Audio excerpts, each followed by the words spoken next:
unwrap all of the bulbs and set up these various in situ situations that took me a long time to do. And they were based on various things that I've been reading about architecture and theory. And so one was called Utopia, one was called Ode to Eve. They were all blue bulbs. If you look on my website, you'll understand. But so that was a body of work that was done then. But I've never lost my interest. And so when I decided I would be working here, I looked up when the house was built, and I captured I was able to locate a bunch of bulbs that were from the same era of when this house was built, or like within a 30-40 year period max. Yeah, and so some of them go back that far, some of them are 1903, and I decided I would make them kind of have a corporeal presence. They were like of the body.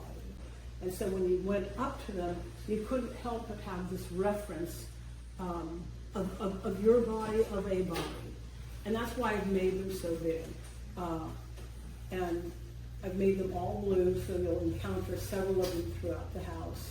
And I think they carry a lot of different metaphors in terms of the idea of change, the idea of technology, the idea of portraits without faces. I see them as very much about us, about who we are and the culture and the times in which we live, but looking through, as I often do in much of my work, I'm looking through the lens of history, and I often have my work have a collision between history and now. So David and I, we met when Glenn Halfand was doing an exhibition up at the Young Museum called, I can't remember, Museum Pieces. And we each, there was 8 artists, and we each chose an area within the museum. And David and I were given a very, very large gallery. And he said, "What are you doing?" And I said, "No idea." "What are you doing?" He goes, "No idea." And I think that's the best way to come to a project, because if you really know what you want to do, for me, there's no reason to do it. It's really about the excavation of an idea and how to kind of look at the various facets of how to construct that idea. And that notion and metaphor of construction, and that idea about construction and metaphor as change, and change being the common denominator in all our lives, has really been a through thread in my work for over 42 years.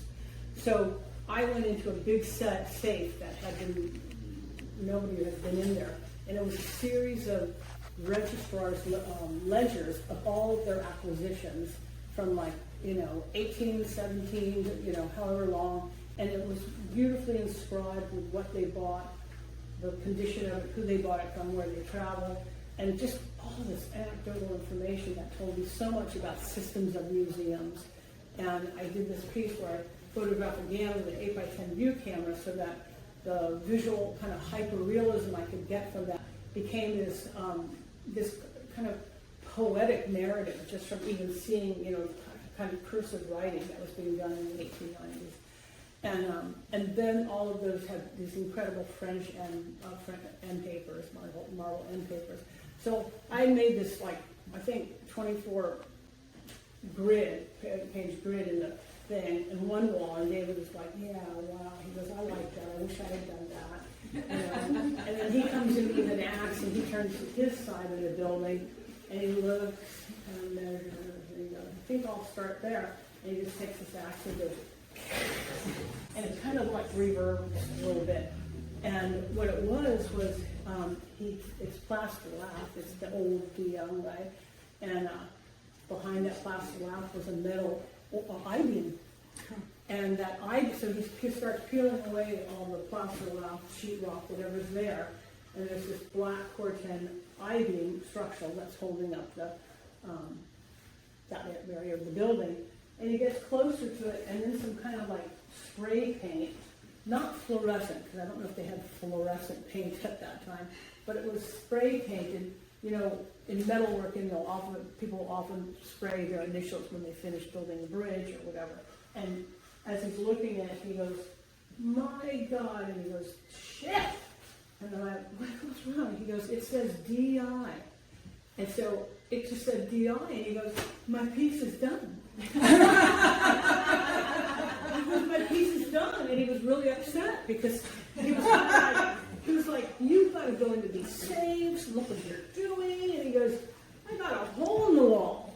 But it was so perfect, right? It was so perfect for his own, the manner and ways that he kind of molecularly breathed making art.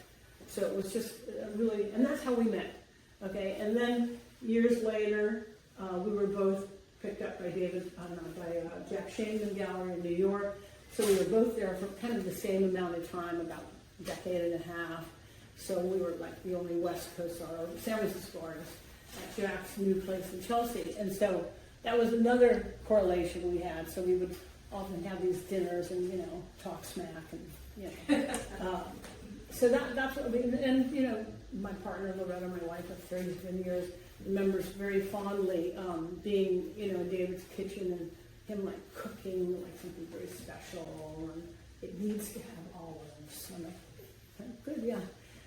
So we've shared these. We weren't like people who saw each other all the time, but there was for me, I always thought that we were maybe climbing the same mountain, albeit choosing different paths. And I think that is pretty accurate for a lot of people, I feel an affinity to, in terms of whether they make music or film or performance. I often feel such an affinity to their work. It's just like, I always feel like, okay, soul sister, soul brother, we're doing this. Like, we're in the same world, we're doing this. And I did feel that about David's work.